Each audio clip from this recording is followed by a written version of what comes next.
कि question number जो मैं 2 लेने जा रहा हूँ इसमें आपके पास 3 इनइक्वालिटीज होंगी और साथ में x is greater than or equal to 0 और साथ में y is greater than or equal to 0, ये चीजें भी मेंशन होंगी। तो इस तरह आपका जो सोल्यूशन रीजन आएगा वो मजीद बाउंड होता जाएगा, क्योंकि उस पर ज्यादा से ज्यादा इनइक्वालिटीज यानी प्रॉब्लम कंस्ट्रेंट्स वगैरह जो है वो इम्पोज किए गए हैं।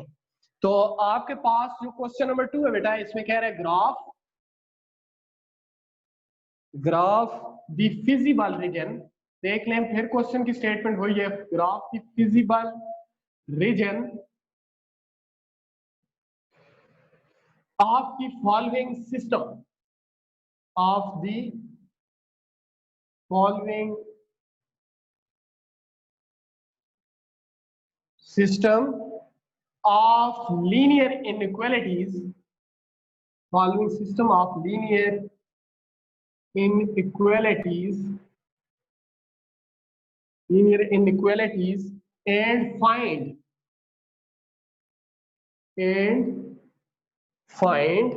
the corner points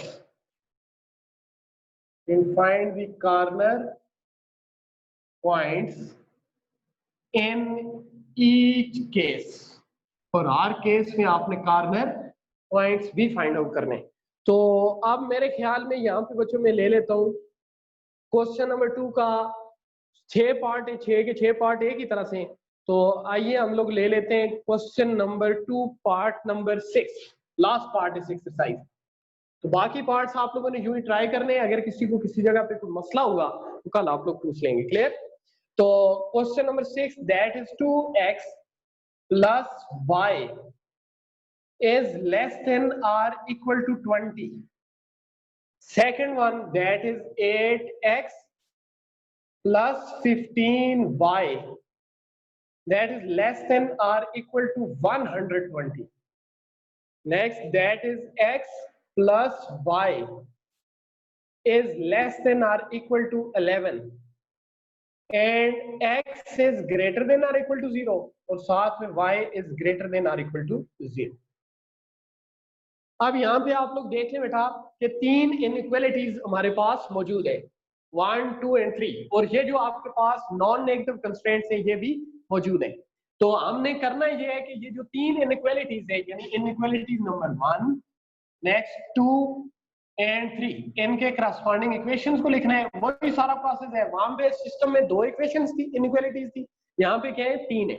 तो सॉल्यूशन इसका शुरू करते हैं और काम सारा वही है कि दी करस्पॉन्डिंग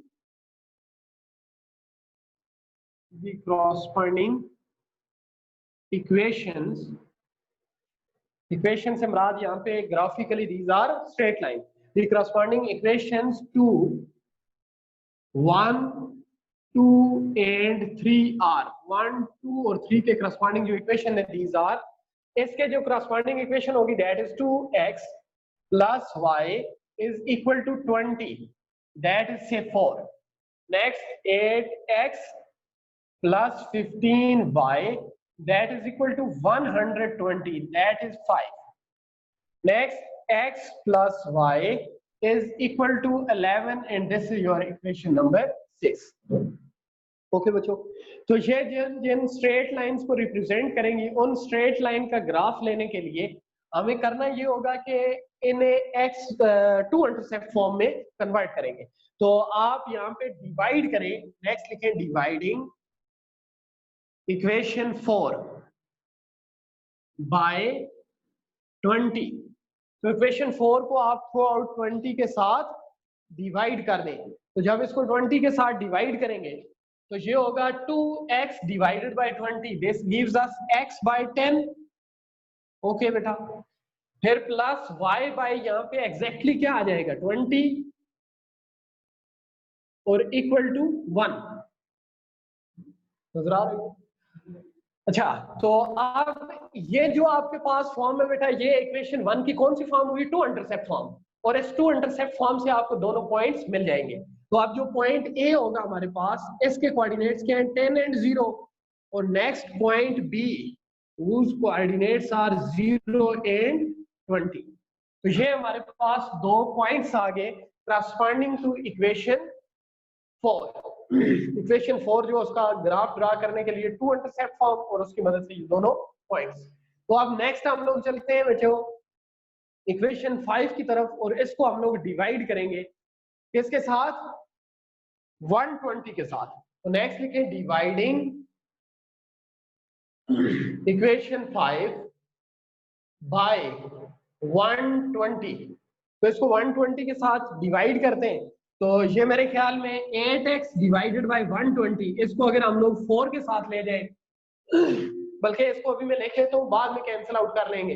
ये होगा 8x divided by 120 plus 15y divided by 120 और इधर क्या आ जाएगा 1 ही आएगा क्योंकि 120 बाय 120। तो इसको हम लोग कैंसिल आउट करते हैं 8 को 2 के साथ 4 के साथ में ले जाता हूँ तो यहाँ पे 2 आएगा और इसको हम 4 के साथ तो ये 30 होगा और फिर इसको भी कैंसिल करें ये 15 होगा। मेरे ख्याल में 15 मल्टीप्लाई भी 8 जो 120 आना चाहिए तो ये 44 कैरी और 8 1 8 और 4 इसमें ऐड करें तो 12। तो इसका मतलब ये एग्जैक्टली कैंसिल आउट होगा और इसी तरह ये भी कैंसिल आउट होगा। तो ये हमारे पास बनेगा x डिवाइडेड बाय 15 और प्लस y डिवाइडेड बाय 8 के साथ कैंसिल करेंगे 15 आएगा और 15 के साथ 120 को कैंसिल करें तो दूसरा इसका जो फैक्टर आएगा वो 8 होगा। तो ये हमारे पास इक्वेशन 5 की कौन सी फॉर्म आई 2 इंटरसेप्ट फॉर्म। और इससे रिलेटेड जो पॉइंट्स बनेंगे बेटा तो एक पॉइंट हमारे पास होगा C और इसके coordinates 5 and 0। Next point D whose coordinates are 0 and 8। Similarly जो आपके पास इक्वेशन नंबर 6 है इसको आप थ्रू आउट डिवाइड करेंगे 11 के साथ। तो नेक्स्ट लिखें डिवाइडिंग इक्वेशन 6 बाय 11। इसको आप थ्रू आउट आप 11 के साथ डिवाइड करें तो ये हमारे पास होगा x divided by 11 plus y divided by 11 is equal to 1। और अब इस फॉर्म के करस्पॉन्डिंग जो हमारे पास पॉइंट्स आएंगे एक होगा E इसके कोऑर्डिनेट्स 11 एंड 0 फिर होगा F कोऑर्डिनेट्स आर 0 एंड 11। तो ये हमारे पास पॉइंट्स आ गए 6। ये दो हेल्प करेंगे इसका ग्राफ ड्रा करने के लिए दो इसकी तरफ 5 वाला और ये दो 6 के लिए। तो नेक्स्ट हम लोग without wasting time now we are going to draw graph. Next हम लोग ग्राफ में आ जाते। तो ग्राफ में आप लोग जानते हैं बेटा ये हमारे पास लेट्स से के एक्स एक्सिस है और इसी तरह अपवर्ड ये ड्रा करेंगे परपेंडिकुलर लाइन इस पे तो ये होगा हमारे पास y एक्सिस और इन दोनों का जो पॉइंट ऑफ इंटरसेक्शन है that is the origin. Clear? अच्छा बच्चों अब आप लोग पॉइंट A और B जो है इन दोनों पॉइंट्स को यहाँ पे लोकेट करने के लिए पॉइंट A और B के कोऑर्डिनेट्स को अगर गौर से देखें तो इस क्वेश्चन में आप ये शायद फील कर रहे हैं कि 20 जो है ये काफी लार्ज नंबर है क्योंकि इससे पहले मैक्सिमम 2 4 6 8 इस तरह से 8 तक होता था।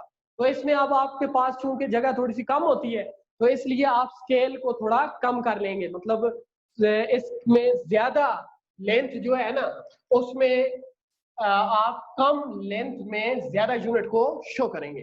तो अब हमारे पास पॉइंट A जो है इसके कोऑर्डिनेट 10 एंड 0 और 10 जो है ये पॉजिटिव है और अलोंग द पॉजिटिव एक्सिस है। तो इसलिए अब यहाँ पे ये जो 1 यूनिट ये मैं ले रहा हूँ ये इसको मैं स्मॉल सा रख लेता हूँ यहाँ से यहाँ तक का डिस्टेंस ये लेट्स सपोज जो पॉइंट है इसके कोऑर्डिनेट से 1 एंड 0 20 तक का भी यहाँ पे ये जाएगा। इसी तरह नेक्स्ट 2 एंड 0 ये वाला point 3 4 of course y coordinate 0 है तो इसलिए मैं x कोऑर्डिनेट को काउंट कर रहा हूँ 1 2 3 4 नेक्स्ट 5 फिर इस तरह 6 7 8 9 10। अब आप लोग यहाँ पे कंफ्यूज हुए कि अगर यहाँ पे इस तरह की बात रही तो फिर तो ये काफी और आपको जगह चाहिए तो इसलिए मैं यहाँ पे ये कर लेता हूँ ये जो 1 यूनिट है इसका मिड पॉइंट जो है इसको 1 यूनिट तक रख लेते हैं और इसको 2 यूनिट तक तो इसको मैं काउंट यूं कर लेता हूँ। ये आपके पास लेट्स सपोज दरमियान में 1 आएगा ये समझ लें 2 है ये वाला क्या है 3 ये 4 सॉरी इसको 2 यूनिट को 1 यूनिट में शो करते हैं 2 4 नेक्स्ट 6 इधर 8 यहाँ पे 9 और ये 10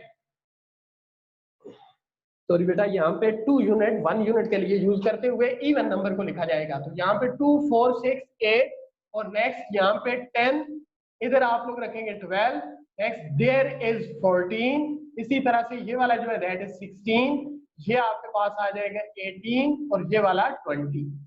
तो लिखने की जरूरत इसलिए मैंने महसूस की कि अब इससे पहले हम लोग चूंकि हमारे पास कोऑर्डिनेट्स जो होते थे वो छोटा नंबर होता था, इसलिए ज्यादा स्पेस में हम यूनिट को ले लेते थे, मतलब इतना 1 यूनिट रख लेते थे, इस तरह 2 unit up to so on.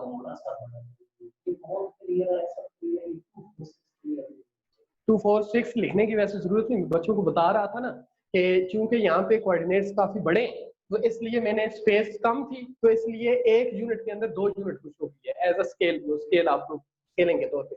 तो यहाँ पे बच्चों आप लोग देख सकते हैं पॉइंट ए जो है इसके कोऑर्डिनेट 10 एंड 0 है, तो 10 जो आपको नजर आ रहा है वो ये है। तो बाकी चीजें अगर आपको यहाँ पे कंफ्यूज कर रही है तो इसको मैं यहाँ से मिटा देता हूँ। एक ये 10 पे आप लोग नजर रखें और दूसरा जो पॉइंट बी है उसके लिए कोऑर्डिनेट कौन सा जरूरत है 20। तो ये आपके पास 10 को बड़ा कर देते हैं ये। तो मेरे ख्याल में क्योंकि इसमें कैलकुलेशन में थोड़ा सा ऑफकोर्स मसला हुआ, वजह ये थी कि पॉइंट के कोऑर्डिनेट्स थोड़े से लार्ज थे, तो ये आपके पास 10 आ गया और ये वाला क्या है बच्चों 20 है। तो इसके साथ में अटैच कर देता हूँ 0 को, this is your point A. अब इसी तरह ये वाला जो पॉइंट आपको नजर आ रहा है that is your point B, और पॉइंट बी के जो कोऑर्डिनेट्स हैं दीज आर 20 एंड सॉरी ये पॉइंट बी जो है ये along the positive Y axis है। 20 को यहाँ से आप मिटाएंगे, ये वाला पॉइंट ए है, अब वाई एक्सिस के अलॉन्ग जाएंगे और ये 20 जो है ये कौन सा कोऑर्डिनेट है वाई कोऑर्डिनेट, तो इसके लिए आप अपवर्ड जाएंगे। तो अब स्केल यही मैं यूज करता हूँ कि ये जो मेरे पास है ये 2 यूनिट है, यानी इसमें 1 यूनिट आ जाएगा, फिर ये 2 यूनिट होगा 2 यूनिट। इसी तरह से ये जो आपके पास ये 4 होगा, ये वाला जो है ये क्या है बच्चों 6 है, इसी तरह ये वाला 8 है, यहाँ पे 10 आ जाएगा, ये वाला 12 होगा, ये 14 है, ये वाला 16 है, ये वाला 18 है और ये आपके पास 20 है। तो इस 20 की जरूरत बी के लिए पड़ रही है और बी के कोऑर्डिनेट से 20 एंड 0। ओके बच्चों, तो ये हमारे पास जो पॉइंट ए था इसके कोऑर्डिनेट 10 एंड 0, पॉइंट बी के कोऑर्डिनेट 0 एंड 20। पॉइंट बी के कोऑर्डिनेट 0 अलॉन्ग, चूंकि ये एक्स कोऑर्डिनेट है तो वाई एक्सिस पे ये 0 होता है और जो वाई कोऑर्डिनेट है दैट इज 20। तो ये हमारे पास पॉइंट्स ए और बी आ चुके हैं। तो अब आप लोग इन पॉइंट्स ए और बी को आपस में क्या कर देंगे ज्वाइन कर देंगे। Now joining these 2 points A and B. Now joining these 2 points A and B, there is a straight line. This one straight line whose equation is given as that is 2x plus y is equal to 20 और ये हमारे पास 4 नाम से है।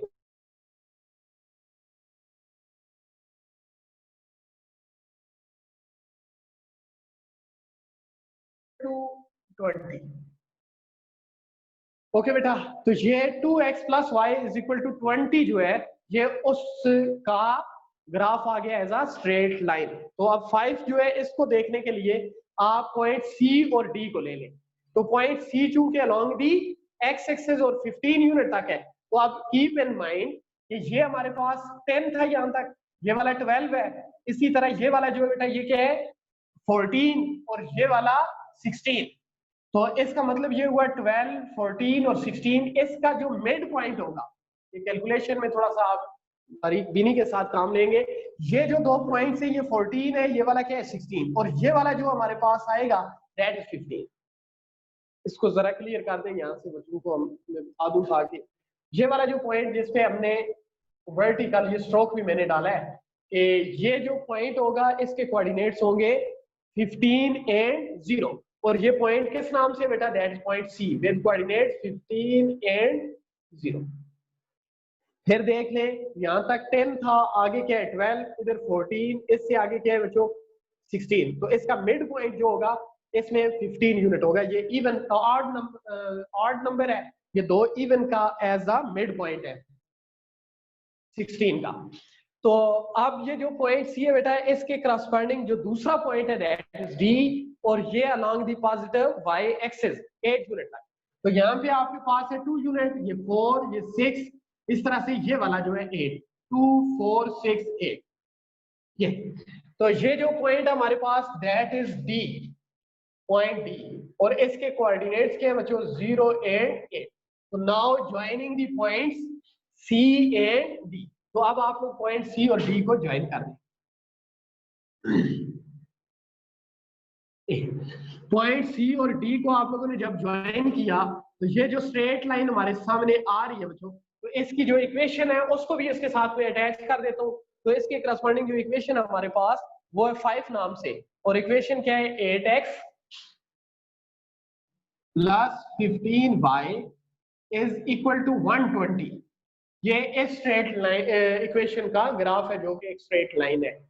इसी तरह next and last आपके पास point ई और एफ में जो कि हमारी हेल्प करेंगे इस स्ट्रेट लाइन का ग्राफ, जो कि स्ट्रेट लाइन होगी वो कहां से पास करेगी क्या कुछ उसको देखने के लिए इन 2 पॉइंट से हम हेल्प लेंगे। पॉइंट ई के कोऑर्डिनेट्स 11 8 0। तो इधर आपको थोड़ा सा कैमरामैन भी हमारी हेल्प करेंगे, कैलकुलेशन थोड़ी सी जो है ना ये काफी बारीक सी हो चुकी है। तो आप भी बेटा फोकस करें, ठीक तरह से समझे कि पॉइंट ई के जो कोऑर्डिनेट्स हैं ये 11 8 0। तो 10 तक आपको नजर आ रहा होगा, ऑफ कोर्स ये आपके पास क्या है 10। इससे आगे ये जो पॉइंट नजर आ रहा है बेटा ये 12 यूनिट पे है, ये वाला पॉइंट किधर है 12। तो आप 10 और 12 के दरमियान यहाँ पे बहुत ही आप लोगों को केयरफुल रहना पड़ेगा कि 10 और 12 के दरमियान ये वाला जो पॉइंट है, इस पॉइंट के कोऑर्डिनेट्स क्या है हमारे पास 11 एंड 0। तो अब ये वाला पॉइंट यहाँ पे लिखना मेरे लिए मसला हो रहा है, तो इसको मैं एरो की मदद से यूं लगा देता हूँ कि ये जो पॉइंट है इससे मैंने एरो लिया है, और ये वाला जो पॉइंट है ये ई नाम से, और इसके जो कोऑर्डिनेट्स है हमारे पास वो है 11 एंड 0। आप ग्राफ पेपर में जब एक जगह पे बहुत सारी चीजें इकट्ठी हो रही हो तो उस पोर्शन को इंडिकेट करने के लिए एरो से हेल्प ले और उसको कहीं पे साफ जगह पे लिख दें ताकि उसकी इंपॉर्टेंस आपको पता चल सके। ये पॉइंट यकीनन आप लोगों को क्लियर हो चुका होगा कि 10 और 12 के दरमियान ये पॉइंट लाई कर रहा है, दैट इज ई, उस कोऑर्डिनेट्स आर 11 एंड 0।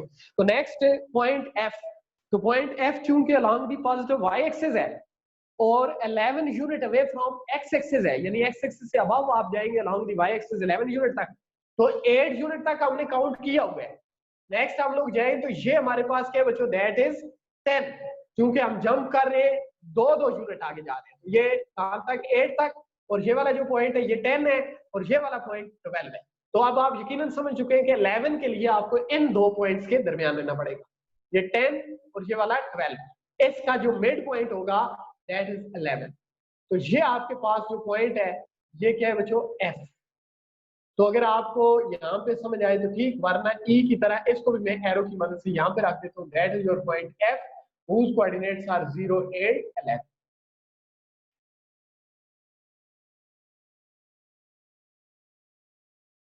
इसमें ज्वाइन करेंगे। Now joining these 2 points E and F, तो यहाँ पे बी केयरफुल के पॉइंट ई और एफ को ज्वाइन करने में गलती नहीं होनी चाहिए, क्योंकि हम यहाँ पे एक्चुअल जो ग्राफ है उसको पूरी स्केलिंग के तहत नहीं कर सकते। हमारी ड्राइंग में और कंप्यूटर ड्राइंग में थोड़ा सा इश्यू भी हो सकता है, लेकिन जितना आप हो सके इतना केयरफुल रहे।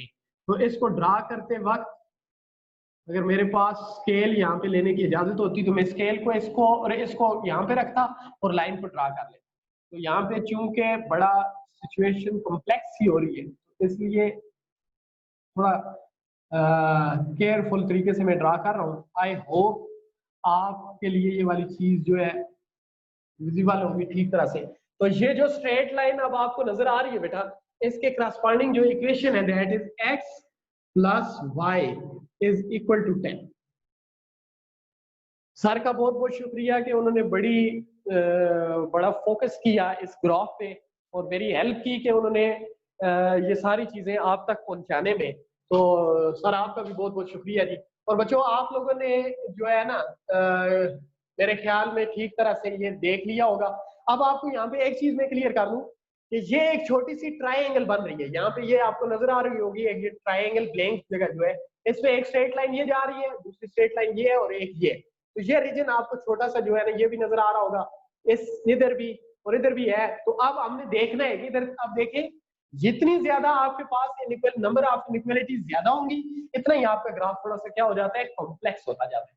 एक्चुअल क्लास के अंदर तो इन चीजों को समझाना मेरे ख्याल में कोई मुश्किल नहीं होता, बट यहाँ पे जो इस तरह की सिचुएशन हो तो उसमें थोड़ा सा मसला हो सकता है। बट आई होप कि आप लोग इसको जो है अंडरस्टैंड कर लेंगे, क्योंकि आपने वन बाय वन सारी चीजों को ड्रा किया ना कि आपने एकदम से देखना है और आप कंफ्यूज हो जाएंगे, पहले एक लाइन फिर दूसरी लाइन फिर तीसरी लाइन, स्केल वगैरह मुनासिब से रख के, तो ये काम।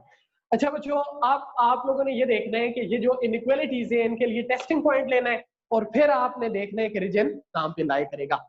तो अब रीजन को देखने के लिए आप टेस्टिंग पॉइंट यूज करेंगे। मेरे ख्याल में मैं इसको मिटा देता हूँ क्योंकि ये कैलकुलेशन जरूरत नहीं है, अब ग्राफ पेपर में सारा कुछ आ चुका है, बट ये स्ट्रेट लाइन हमारी जरूरत है इसलिए इसको मैंने नहीं मिटाया। तो आप टेस्टिंग पॉइंट यूज कर ले। तो टेस्टिंग पॉइंट अब अगर मैं बगैर कैलकुलेशन के टेस्टिंग पॉइंट को यूज किए बगैर, मेंशन किए बगैर, जस्ट टेस्टिंग पॉइंट में लेता हूं और इसको इस पे पुट करता हूं, यानी ओरिजिन को पुट करता हूं, तो देखें ये फर्स्ट वन जो इनइक्वालिटी है ये भी ओरिजिन के लिए क्या हो रही है, सेटिस्फाई हो रही है, यानी 2 into 0 plus 0 is less than 20, 0 is less than 20। तो कहने का मतलब है inequality number 1 is satisfied for origin, 2 is also satisfied for origin, 3 is also satisfied for origin, क्योंकि 0 is less than 11, 0 is less than 120, 0 is this। तो इसका मतलब है इन तमाम इनइक्वालिटी से सॉल्यूशन रीजन किधर आएगा, टुवर्ड्स दी ओरिजिन। तो अब मेरे ख्याल में मैं शार्ट कर लेता हूं, देखें ओरिजिन 1 को भी सेटिस्फाई कर रहा है, 2 को भी सेटिस्फाई कर रहा है, 3 को भी सेटिस्फाई कर रहा है, तो लिहाजा आपने इन इनइक्वालिटी से किस तरफ मार्क करना है, टुवर्ड्स दी ओरिजिन। पहले मैं ले लेता हूं 2x + y = 20, first one inequality है सेटिस्फाइड फॉर ओरिजिन।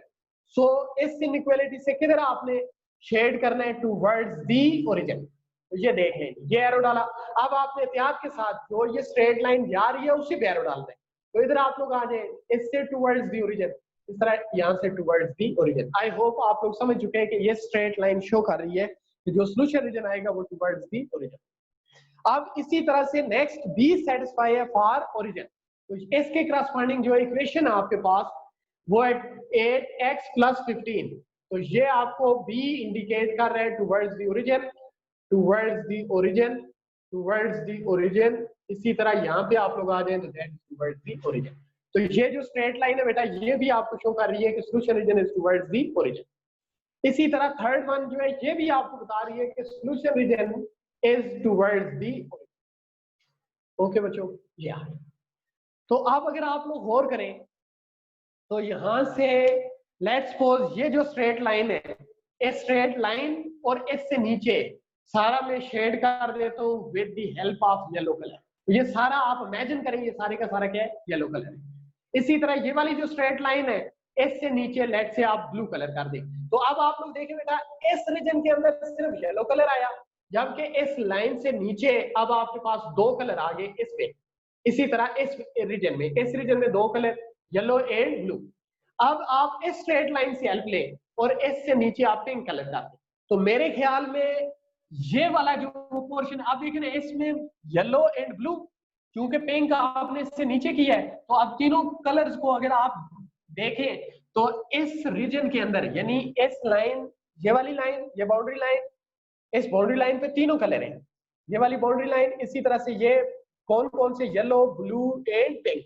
इसी तरह आप यहां तक आ गए, इस कॉर्नर से फिर ये वाली स्ट्रेट लाइन इससे नीचे यहां तक आए, तो यहां से ये, तो ये जो पोर्शन आपको नजर आ रहा है नीचे स्ट्रेट लाइन, इस रोड को देखना जिस मैप पे मैं चल रहा हूँ, ये यहां से ये ऊपर ये वाला और इस पॉइंट पे, तो इस पॉइंट को यहाँ पे आप लोग गौर से देखें, एक ये पॉइंट आ रहा है बेटा, फिर इससे इस रोड पे नहीं जाना, इस तरफ मूव करना है, ये वाला पॉइंट, फिर यहाँ से ऊपर आप नहीं जाएंगे इस तरफ। तो ये जो रीजन है इस रीजन में सॉल्यूशन रीजन पाया जा रहा है। तो अब ये पॉइंट्स जो है बेटा, ये जो पॉइंट्स है हमारे पास, इनके मैं नाम रख लेता हूँ। ये वाला जो पॉइंट है लेट्स से इसका नाम मैं रख लेता हूँ P और इसके कोऑर्डिनेट्स अननोन रख लेता हूँ। आप जानते हैं ना कॉर्नर पॉइंट्स भी हमें क्या करने, फाइंड आउट। तो इसके कोऑर्डिनेट्स में रख लेता हूँ x1 एंड y1। अब इसी तरह नेक्स्ट ये वाला पॉइंट हमारे पास, और इस पॉइंट को भी यहाँ पे हम इंडिकेट कर देते हैं, that is your point Q, और इसके coordinates let's suppose x2 and y2। तो ये 2 पॉइंट्स हमारे पास अननोन पॉइंट्स आ गए। अलबत्ता अभी क्वेश्चन ग्राफ की हद तक भी कंप्लीट नहीं हुआ, पहले शेड भी मैं कर देता हूँ, लेकिन ये पॉइंट्स इसलिए दिखाएं कि बाद में शायद आपको ये देखने में मसला होता है जब चूंकि सारा हम शेड कर चुके हैं। फिर तो अब x is equal to 0 that's mean y axis, x equal to 0 that's mean y axis, y equal to 0 that's mean x axis. तो ये b आपके पास स्ट्रेट लाइन है, x equal to 0 mean y axis, y equal to 0 mean x axis. तो अब मजीद देखते हैं कि वहां से तो रीजन को हम बाउंड करके इस तरफ ले आए, इधर धकेल दिया। पहले आपने कहा इससे इधर, फिर आपने कहा इससे इधर, फिर आपने कहा इससे इधर। तो लीस्ट कंडीशन ये बताती है कि इससे इधर है, क्योंकि ये वाला पोर्शन, ये वाला जो रीजन है ना, वो इस लाइन से भी इस तरफ है, इससे भी इस तरफ है, उससे भी इस तरफ है। ये वाला अगर मैं लूं तो ये दो सेटिस्फाई होंगी, लेकिन इसके इस तरफ से नहीं, इसके उस तरफ है। लिहाजा सोल्यूशन रीजन के लिए आपने इस तरफ बाउंड किया। तो x इक्वल टू 0 के साथ कंडीशन है x ग्रेटर देन 0। तो x ग्रेटर देन 0 के लिए आपने इस स्ट्रेट लाइन से इधर रहना है। अब मैं इख्तिसार के साथ बताऊं, ये इस स्ट्रेट लाइन से आपने इधर रहना है, अब उस तरफ शेड करना है। अब आपने ये कहा कि पहले तो ये कह रहा था इससे इधर ये रीजन भी आ रहा था, लेकिन इस कंडीशन के तहत ये सारा कुछ आपने इस लाइन से इस तरफ वाला पोर्शन छोड़ दिया। अब आपने कहा इस तरफ, अब y इज ग्रेटर देन और इक्वल टू 0, तो इस लाइन से आपने अबव देना। ओके बेटा, इस लाइन से अबव देना। तो अब मेरे ख्याल में आप लोग माशाल्लाह से बहुत ही ज्यादा ज़हीन है इस मामले में, और आप ठीक तरह से देख सकते हैं, अंडरस्टैंड कर सकते हैं कि सारे एरोज जो है वो अटैक कर रहे हैं किस रीजन में, इस रीजन। और ये जो रीजन आपको नजर आ रहा है बेटा, ये आपके पास feasible solution region, that is your feasible solution. Okay, अब ये जो फिजिबल सॉल्यूशन रीजन आपको नजर आ रहा है बच्चों, तो इस फिजिबल सॉल्यूशन रीजन के हमें फाइंड आउट करने थे लास्ट पे कॉर्नर पॉइंट्स। तो यहां पे मैं लिख देता हूं फ्रॉम फिग। ये बच्चों कौन कौन से, एक है डी, उससे आगे अगला स्टेशन क्या है ओ, फिर इससे अगला कौन सा आ जाता है ए, फिर इससे आगे वाला पॉइंट क्या आ जाता है पी। ये देख लें, ये पॉइंट आ रहा है, इससे ऊपर चले गए पी, और फिर इससे आगे आप लोग आए तो ये वाला पॉइंट है, दैट इज क्यू। तो from fig D O A P Q is feasible region, that is feasible region. ये उस रीजन के कॉर्नर पॉइंट से, जिस तरह एक ट्रायंगल होती है तो ट्रायंगल को हम यूजुअली कहते हैं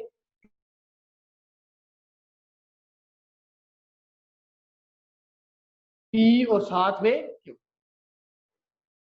अच्छा बच्चों, अब इसमें डी देयर पॉइंट डी जो है इसके कोऑर्डिनेट्स है हमारे पास 0 and 8। Next point O with coordinates 0 and 0. Next there is a point A whose coordinates are 10 and 0. Next there is a point P whose coordinates are x1 and y1. Next and last, that is point Q whose coordinates are x2 and y2 are corner points. These points are corner points. ये हमारे पास feasible solution reason के कौन से points में बेटा, corner points में।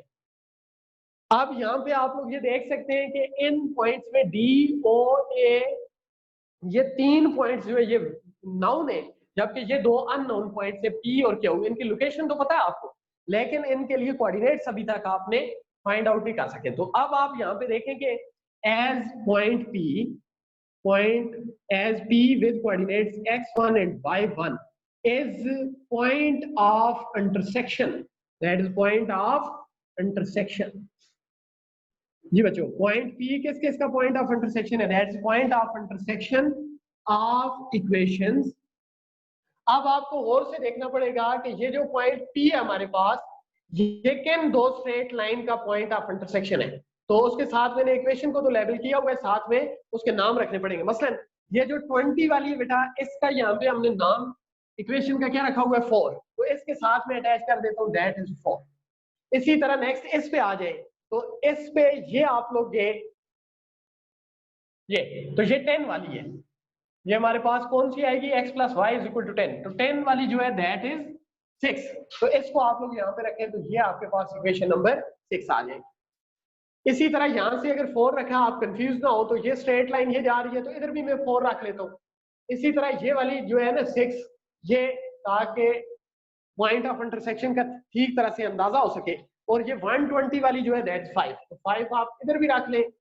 जब बहुत ही ज्यादा कॉम्प्लिकेटेड सिचुएशन हो तो दोनों साइड पे आप लोग नंबरिंग कर दें ताकि उन लाइंस को समझने में आसानी रहे। तो अब आप ग्राफ में अगर ठीक तरह से गौर करें तो जो पॉइंट P है ये point of intersection of equation कौन सी बनती है बेटा, ये पॉइंट P, ये दो स्ट्रेट लाइन ये वाली जो 4 और 6, ये वाला point P point of intersection of equation 4 और 6। ठीक है, बस थोड़ी सी हिम्मत करनी है बेटा, 1 मिनट का काम रहता है। इक्वेशन 4 और 6 को आप लोगों ने सॉल्व करना है पॉइंट P के लिए। तो आप देखें यहाँ पे प्लस y, तो आप 4 में से 6 को सब्ट्रैक्ट कर दें, y को कैंसिल होगा तो x की वैल्यू निकल आएगी। तो पॉइंट P फाइंड आउट करने के लिए आप लिखें subtracting equation 6 from equation 4। Equation 6 को आप इक्वेशन 4 में से सब्ट्रैक्ट कर दें। तो यहाँ पे 2x plus y is equal to 20. Next, x plus y that is equal to 11. तो माइनस माइनस माइनस ये वाला cancel, that is x is equal to 9. तो जो x कोऑर्डिनेट आ रहा है बेटा पॉइंट P का that is 9। इसको अब आप बैक सब्स्टिट्यूट करें इक्वेशन, कौन सी इक्वेशन में बेटा, इन्हीं दोनों में से किसी एक में 6 में पुट कर। तो यहां से आप लोग लिखे putting x is equal to 9 in equation 6। तो ये बनेगा हमारे पास 9 plus y is equal to 11 और 11 minus 9 करें तो that is 2। ये आपके पास y कोऑर्डिनेट आ गया, that is 2। तो therefore जो हमारे पास पॉइंट P है बेटा इसका x कोऑर्डिनेट क्या आ गया, that is 9 और y कोऑर्डिनेट that is 2। तो पॉइंट P हमारे पास हो चुका। अब नेक्स्ट हम चलते हैं पॉइंट Q की तरफ। तो यहाँ पे लिख लें next as point Q whose coordinates are x2 and y2। ये assumption हमारी, बाद में ये पर्टिकुलर फाइंड आउट हो जाएंगे। तो पॉइंट Q के जो कोऑर्डिनेट्स थे x2 y2, ये point of as Q is point of intersection। ये किस किस का पॉइंट ऑफ इंटरसेक्शन है ऑफ इक्वेशंस, गौर कर लेते हैं। पॉइंट Q जो है वो इन दो इक्वेशन का पॉइंट ऑफ इंटरसेक्शन है, एक ये और एक ये। तो ये आ जाती है 5 और 6। तो point Q is point of intersection of equation 5 और 6। तो इसका मतलब है पॉइंट Q के लिए आप 5 और 6 को सॉल्व करेंगे। तो 5 और 6 को सॉल्व करने के लिए कोएफिशिएंट्स भी शायद सेम बनाना पड़े। तो ये आप 5 और 6 इक्वेशन यहाँ पे देख रहे हैं। तो इसमें आप ये देखें बेटा, इसमें इधर क्या है हमारे पास 8x plus 15y is equal to 120, जबकि इसमें x plus y है। तो मेरे ख्याल में इसको थ्रू आउट में 8 के साथ मल्टीप्लाई करता हूँ और फिर 5 में से सब्ट्रैक्ट करता हूँ। नेक्स्ट लिखें सब्ट्रैक्टिंग इक्वेशन 6 by 8, देन अब इसको आप क्या करेंगे, सब्ट्रैक्ट करेंगे फ्रॉम इक्वेशन 5। पहले आप लोग इक्वेशन 6 को मल्टीप्लाई करें 8 के साथ, जो रिजल्टेंट इक्वेशन आएगी उसको इक्वेशन 5 में से सब्ट्रैक्ट करेंगे। तो मेरे ख्याल में 5 को मैं लिख लेता हूं, that is 8x plus 15y is equal to 120। और इसके नीचे आप इक्वेशन 6 को लिखेंगे लेकिन आफ्टर मल्टीप्लाइंग बाय 8। तो 8 के साथ मल्टीप्लाई करें तो ये होगा 8x plus 8y that is equal to 88। Equation. तो अब इसको सब्ट्रैक्ट करना आप लोगों ने जैसे, तो सब्ट्रैक्शन के लिए साइन चेंज करने पड़ेंगे। तो ये और ये अब आप देख सकते हैं plus 8x minus 8x cancel होगा, तो 15 और 8 ये 7y हो जाएगा क्योंकि माइनस 8y है। और 120 में से 88 को निकाल दें तो ये कितना होगा हमारे पास 2 और 3, मेरे ख्याल में 32 हो जाएगा। Is it clear? यानी 10 में से माइनस करें 8 को तो ये इस तरह 8 और 2 0 10 और 1 कैरी, और इसके बाद 8 और 3 11 और 1 12। तो अब y की जो वैल्यू आ रही है that is 32 by 7, this is y। अब y की ये वाली जो वैल्यू हमारे पास, इसको आप लोग पुट करेंगे किसमें, इक्वेशन 6 में रख लें। इक्वेशन 6 क्या थी बेटा हमारे पास, that is x plus Y is equal to 10, क्योंकि हमने 5 और 6 को सॉल्व किया। यहां से लिखें आप putting y is equal to 32/7 in equation 6 में पुट कर लेते। तो इक्वेशन 6 हमारे पास क्या है, इक्वेशन 6 हमारे पास x plus Y is equal to 10, तो इसमें y की वैल्यू पुट करता हूं, तो x प्लस वाई की जगह पे 32/7 इज इक्वल